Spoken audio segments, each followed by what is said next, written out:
Nah, ini sudah saya rekam. Jadi kita akan memulai untuk pertemuan keempat, sesi ketiganya. Ini saya akan hide terkait dengan videonya.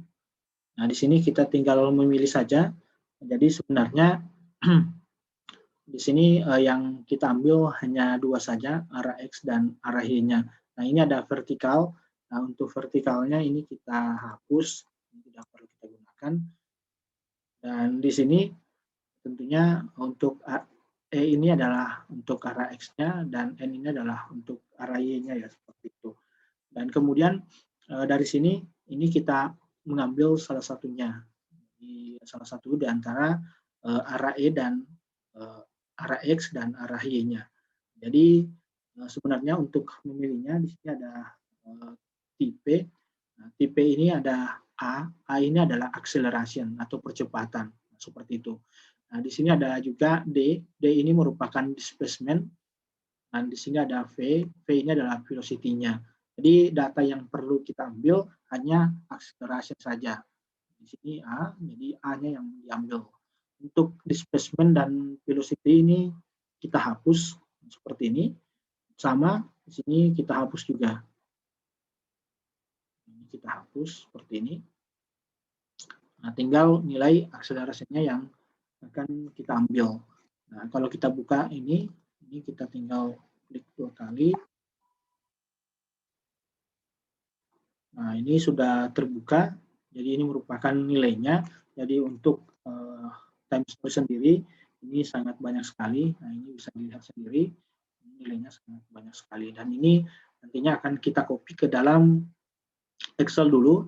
Kemudian setelah disusun di Excel baru bisa masuk ke dalam notepad-nya. Seperti itu. Setelah notepad, kemudian kita masuk ke tab-nya. Nah, dari sini bisa di Ctrl A, kita copy. Nah, ini kita copy, kemudian saya masuk di Excel. Nah, ini saya masuk di Excel. Mungkin kemudian saya paste di sini. Mungkin ini untuk arah X-nya ya. Nah, seperti ini. Kemudian ini kita paste saja. Selanjutnya ini kita susun kembali. Nah, seperti ini. Kemudian kita gunakan data, terus kolom. Ini kita susun. Kira-kira seperti ini. Dan kemudian ini kita akan copy semuanya. Jadi ini kita akan copy semuanya. Jadi dari sini, karena ini sangat banyak sekali, ini saya gunakan scroll saja. Ini kita akan copy. Kemudian ini ada copy. Kemudian kita masuk di notepad. Ini kita cari notepad-nya. Setelah itu, baru di paste di sini. Nah, ini kita paste di sini. Ini adalah datanya. Dari sini, ini kita save. Control save seperti itu. Ini kita tempatkan. Nah, mungkin untuk namanya juga kita sesuaikan saja. Jadi untuk namanya sendiri, ini kita copy saja nama yang ada di sini. Ini kita copy. Masuk di notepad-nya. Ini kita paste di sini. Seperti ini. Selanjutnya di save. Nah, ini kita close. Nah, ini sudah tersave. Nah, selanjutnya sekarang untuk arah Y-nya. Nah, ini mungkin saya close saja.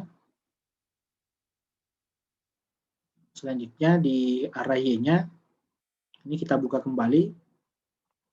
Nah, ini kita Ctrl A. Kemudian tinggal di copy saja. Selanjutnya dari sini kita masuk di Excel.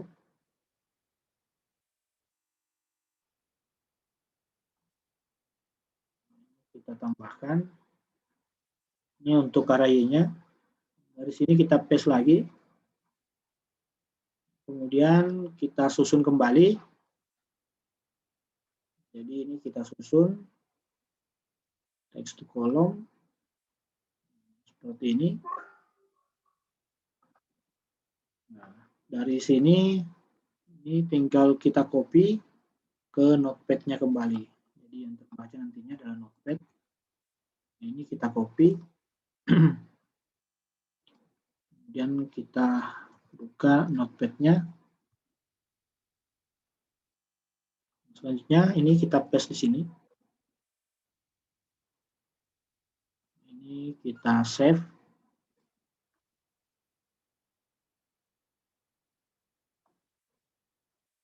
Nah, ini kita tunggu dulu. Kemudian untuk namanya disamakan saja. Untuk namanya sekarang yang ini saya copy saja. Lebih enak. Masuk di notepad. Nah, seperti ini. Kemudian saya save di sini. Nah, ini saya close. Nah, ini sudah selesai untuk notepad-nya. Mungkin untuk notepad-nya sendiri, supaya di sini nantinya tidak membingungkan. Nah, ini yang E-nya ini kita ganti menjadi X seperti ini, jadi arah gempa X. Dan untuk N-nya ini kita ganti menjadi Y. Nah, seperti ini. Kira-kira seperti ini sudah selesai, tinggal kita menginput ke dalam ETAB-nya. Jadi tinggal masuk kembali ke ETAB. Jadi ini saya buka ETAB-nya. Nah, ini sudah muncul ETAB-nya. Nah, kemudian dari sini, ini kita masuk ke define. Nah, tetapi sebelumnya kita mungkin save as dulu. Jadi ini belum kita save as karena kita menginput terkait dengan time story-nya. Jadi ini nanti kita tambahkan lagi th atau time story. Jadi file save as. Nah, ini kita tambahkan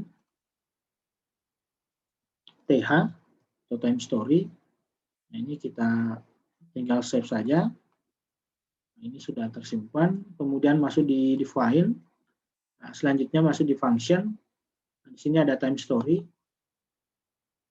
Nah, selanjutnya dari sini, ini untuk function yang ada di sini, ini merupakan yang default-nya, ini kita hapus saja. Selanjutnya kita pilih yang from file. Nah, ini kita add new function. Selanjutnya di sini kita buka yang function filenya. Di sini ada th. Nah, ini yang arah X-nya terlebih dahulu kita input. Kita tinggal buka. Nah, ini kemudian namanya sudah selesai juga. Nah, ini yang harus kita sesuaikan karena ini tergantung dengan header line to skip yang ada di sini dengan number of frame per line-nya. Nah, caranya itu harusnya kita buka yang datanya tadi, itu arah X dan arah Y-nya biasanya sama saja. Jadi dihitung saja ini 1, 2, 3, 4. Kemudian pas di baris yang kelima, ini baru nilai-nilainya seperti itu yang muncul. Nah, jadi disesuaikan. Jadi di sini ada 5, header line to skip-nya ini ada 5, seperti ini. Nah, kira-kira hasilnya seperti ini. Dan untuk number of point per line-nya, ini disesuaikan dengan notepad tadi. Nah, ini ada notepad. Nah, ini yang kita hitung, ini ada 1, 2, 3, 4, 5. Ada 5 untuk kolomnya juga. Nah, ini tinggal masuk ke ETAB-nya, ini ada 5 juga. Nah, kira-kira seperti itu. Dan di sini ada value of equal interval-nya. Ini disesuaikan juga. Di sini ada. Ini ada 0,005.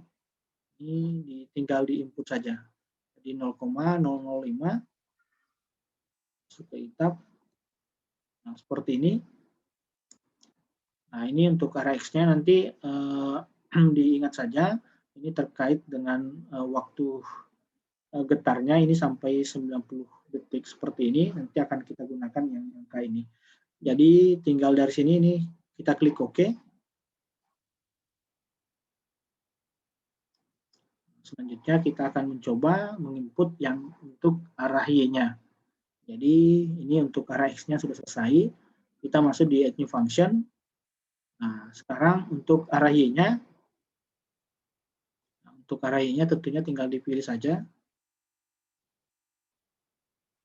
Selanjutnya ini sama saja dengan yang tadi.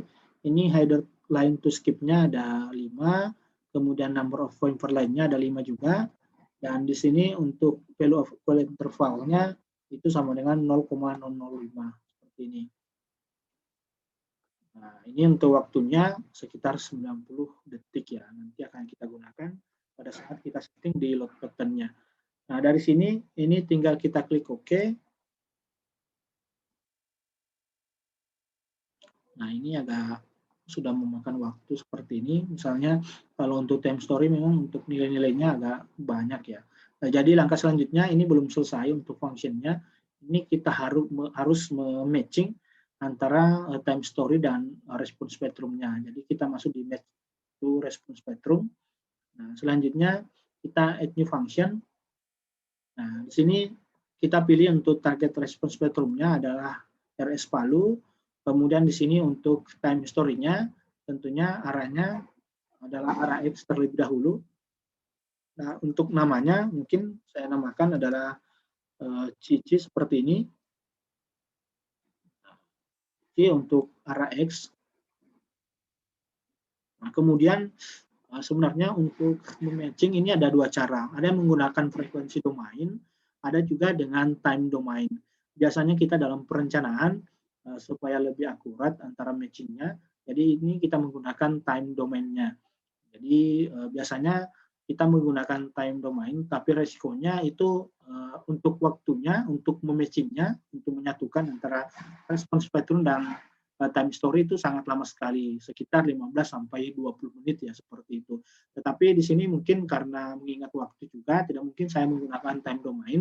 Nanti pada saat dalam perencanaan itu tentunya menggunakan time domain karena ini hanya proses training saja. Ini saya menggunakan frekuensi domain. Nanti agak lebih kasar hasilnya dibandingkan dengan time domain. Jadi nanti kalau pada saat perencanaan yang sebenarnya itu menggunakan time domain. Nah, di sini saya menggunakan frekuensi domain karena ini agak cepat dalam mematchingnya. Nah, dari sini saya tinggal match time story. Match time story-nya yang ada di sini. Nah, ini kita tunggu.